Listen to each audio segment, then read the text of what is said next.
Levi's once operated 63 factories across America, employing tens of thousands. Today they operate 0. Their jeans are now stitched in Bangladesh, where garment workers earn $113 a month. But here's what Levi's doesn't want you to compare. An American-made pair of roundhouse jeans costs about $70, the same as a pair of 501s. So where exactly is your money going? Levi Strauss arrived in San Francisco in 1853, setting up shop as a supplier to miners and laborers chasing fortune in the gold rush. The company's reputation grew out of necessity, not glamour. Tough denim pants were reinforced for men who worked with their hands.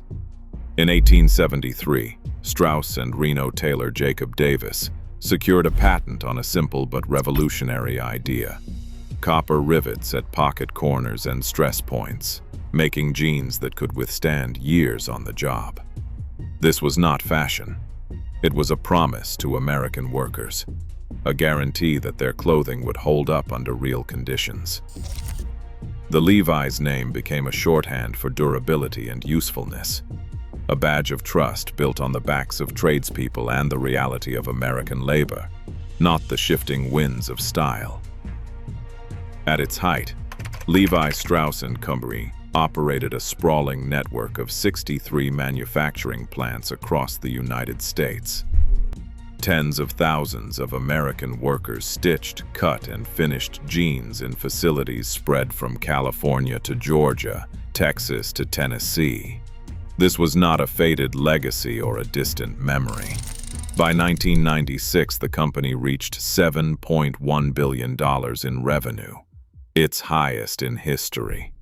The scale was immense, the workforce solid, and the brand's promise was still written into every pair of jeans.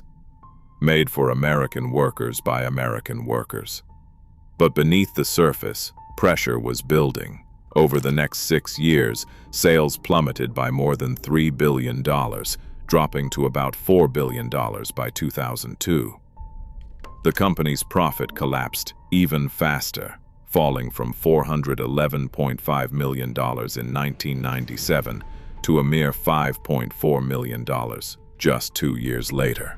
This was not the story of a company forced to offshore because domestic manufacturing had vanished. Levi's still had a vast American footprint when it began closing plants and shifting production overseas. The shutdowns were justified as delayed but ultimately unavoidable, a business decision, not a last resort.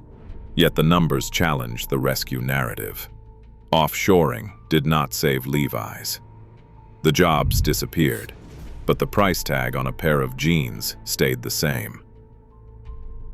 In the 1980s, Levi Strauss & Co. rewrote its playbook. The company began outsourcing production, sending orders to contract mills in China, Mexico, Bangladesh, and India. This was not a matter of necessity. Levi's still controlled a massive network of U.S. factories with thousands of American jobs on the line. The new logic was simple and cold. Lower labor costs overseas, more flexibility to ramp production up or down, and the promise of staying competitive in a market flooded with cheap imports. The company's leadership stopped talking about making jeans and started talking about sourcing them. Instead of running factories, Levi's became a global buyer, chasing the cheapest needle in the world. The move was justified as smart business, but the reality was clear. The brand's American roots were traded for cost savings and margin protection. The promise of American-made denim was quietly replaced by a corporate strategy that prioritized profit over people, setting the stage for the wave of plant closures that would follow. On April 8, 2002, Levi Strauss & Co. delivered its most sweeping blow to American manufacturing yet. The company announced it would close 6 U.S. plants: San Francisco, Blue Ridge, Brownsville, San Benito, Powell, and El Paso by the end of that year. The numbers landed hard.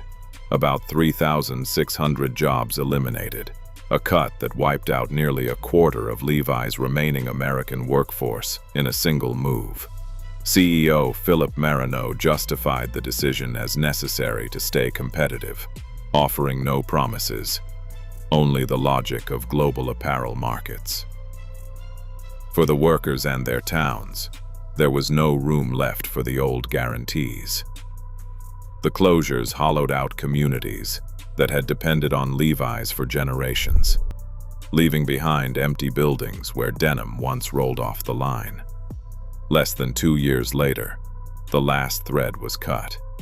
On January 8, 2004, Levi Strauss shut its final 2 sewing plants in San Antonio, Texas, laying off roughly 800 more workers. The gates were chained shut. No ceremony, no fanfare, just the cold steel of a padlock. Spokesman Jeff Beckman called it a delayed but ultimately unavoidable business decision. For those on the inside, this was not strategy, it was erasure. A century and a half of American-made manufacturing ended not with a new beginning, but with silence, severance, and the corporate language of inevitability. The promise of American-made denim was gone, replaced by a supply chain that now stretched far from the hands that built the Levi's name. Bangladesh now sits at the heart of Levi's global supply chain. The company relies on about 13 factory partners in the country, channeling a significant share of its denim production through these facilities.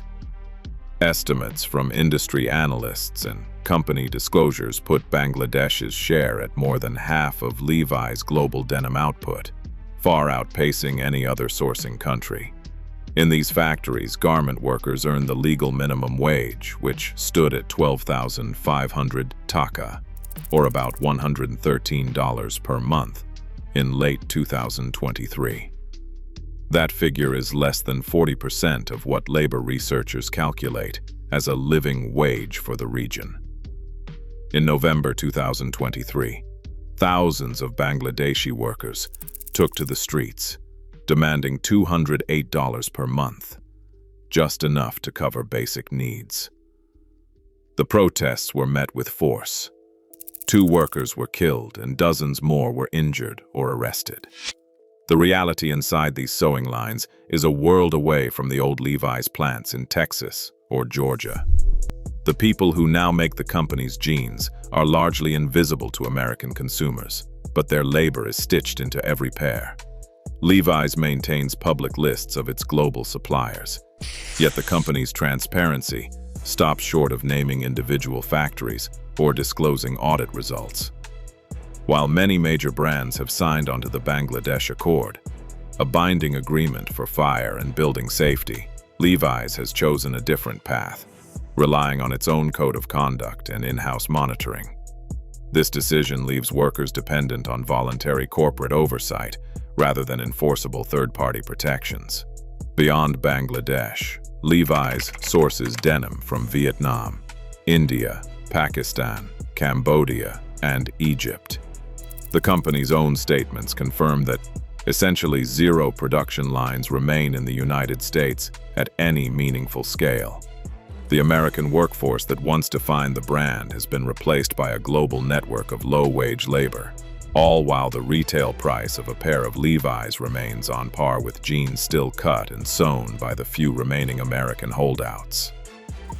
Roundhouse in Shawnee, Oklahoma, stands as a rare survivor in American denim manufacturing. Founded in 1903, it's the oldest continuously operating denim factory in the state.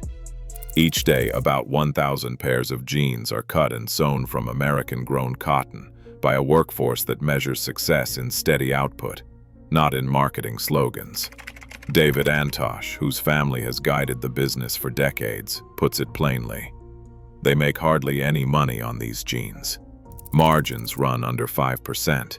Yet the factory keeps running, not as a nostalgia act, but as living proof that American-made workwear can still exist on American soil, even if the reward is measured in persistence, not profit. Tellason opened its doors in 2008, just a short drive from the old Levi's headquarters in San Francisco. Founders Tony Patella and Pete Searson made a deliberate choice. Every stitch, rivet, and patch would come from American suppliers. For years, Tellason relied on Cone Mill's white oak selvage, the last great U.S. denim mill, until its closure in 2017 forced the brand to search for new sources. Their jeans sell for $200 to $230, a price that reflects not just materials, but a pledge to keep production rooted in San Francisco. This is not nostalgia. It's a statement that American-made denim can still exist if you're willing to pay for the real thing. Raleigh Denim Workshop stands as the youngest among the American holdouts. Launched in 2008 by Viktor Litvinenko and Sarah Yarborough. Every pair of jeans is hand-cut, hand-sewn, and signed by the maker, a personal mark that recalls the days when denim was built to last. The founders didn't just start from scratch. They worked with former Levi's pattern makers to capture the fit and feel of classic American jeans, then secured the last 20,000 yards of Cone Mill's white oak denim before the legendary mill closed. Their supply chain covers only about 200 miles from cotton to final stitch, a tight circle that keeps the work and the wages close to home. Now, the numbers tell the rest of the story. A garment worker in Bangladesh earns $113 a month, the legal minimum. At Roundhouse in Oklahoma, the starting pay comes out to about $2,200 per month. Yet the price tag on the shelf does not reflect that gap. Levi's 501s, made overseas, sell for $70 to $100. Roundhouse, cut and sewn in America, offers a pair for about $70. In 2023, Levi's reported $6.2 billion in revenue. The math is simple. The savings from offshore labor are not passed to the customer.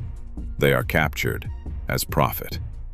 The promise of American-made denim may be gone from the big brands, but these holdouts prove it is still possible.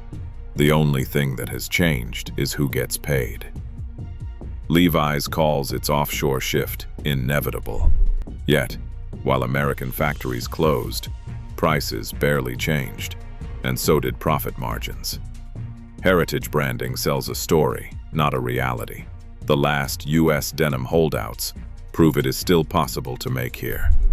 The real cost isn't labor, it's honesty. Share your thoughts below.